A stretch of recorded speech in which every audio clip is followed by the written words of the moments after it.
Emergencies are a part of life, and having an emergency fund in place can provide peace of mind when unexpected events occur. But how much should you save for emergencies? In this video, I'm going to walk you through everything you need to know about building an emergency fund, from how much you should save to where to keep your money.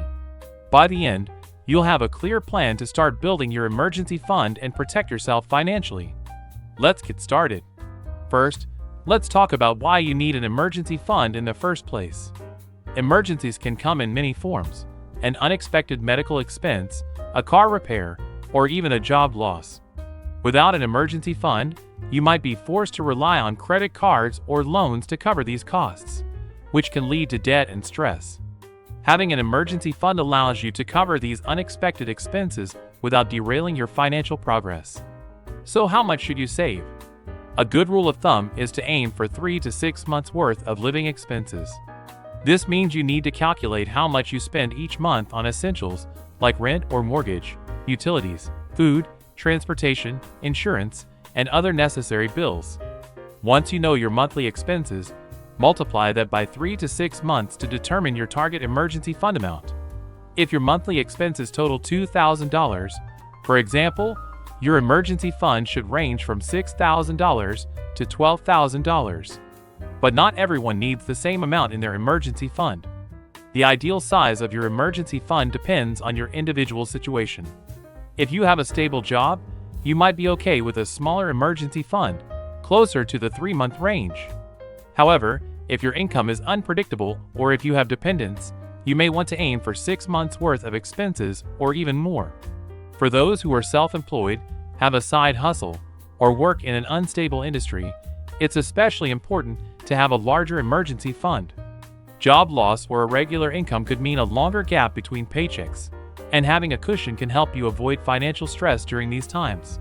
Similarly, if you have dependents or family members relying on you, it's a good idea to save more, as you'll need extra funds to cover their needs in case of an emergency. Now, let's talk about where to keep your emergency fund. The goal is to make your emergency fund accessible when you need it, but also to keep it separate from your regular spending money. A high-yield savings account is a great option because it offers easy access to your funds while earning a bit of interest. You can also consider a money market account or a short-term certificate of deposit (CD) if you're looking for something that earns a higher interest rate but with a little less access. Avoid keeping your emergency fund in investments like stocks or mutual funds, as these can fluctuate in value and are not easily accessible in a crisis. Building an emergency fund can seem daunting, but the key is to start small and stay consistent. If saving 3 to 6 months of expenses feels overwhelming, break it down into smaller goals.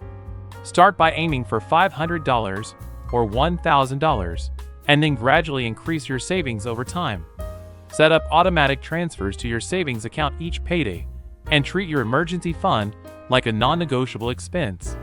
Even if it's just $25 or $50 a week, those contributions will add up and get you closer to your goal. If you already have some savings, but not enough to cover 3 to 6 months worth of expenses, that's okay. Start where you are and continue to build. It's better to have some emergency savings than none at all, and you can always increase the amount over time. Another tip for building your emergency fund is to look for ways to cut back on unnecessary spending.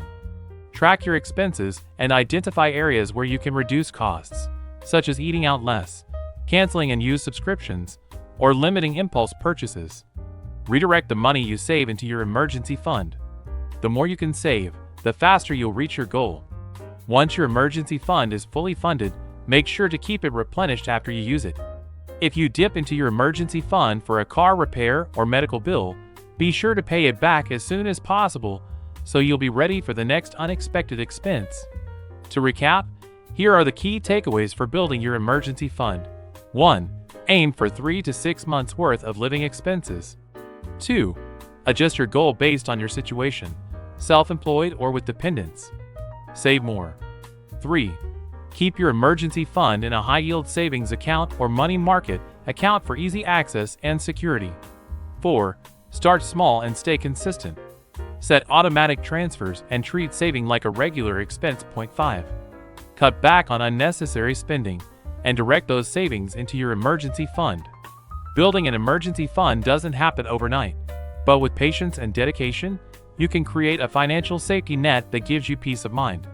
If you found this video helpful, give it a thumbs up, subscribe for more personal finance tips, and let us know in the comments how much you save for your emergency fund or what steps you're taking to build yours. Thanks for watching, and I'll see you in the next video.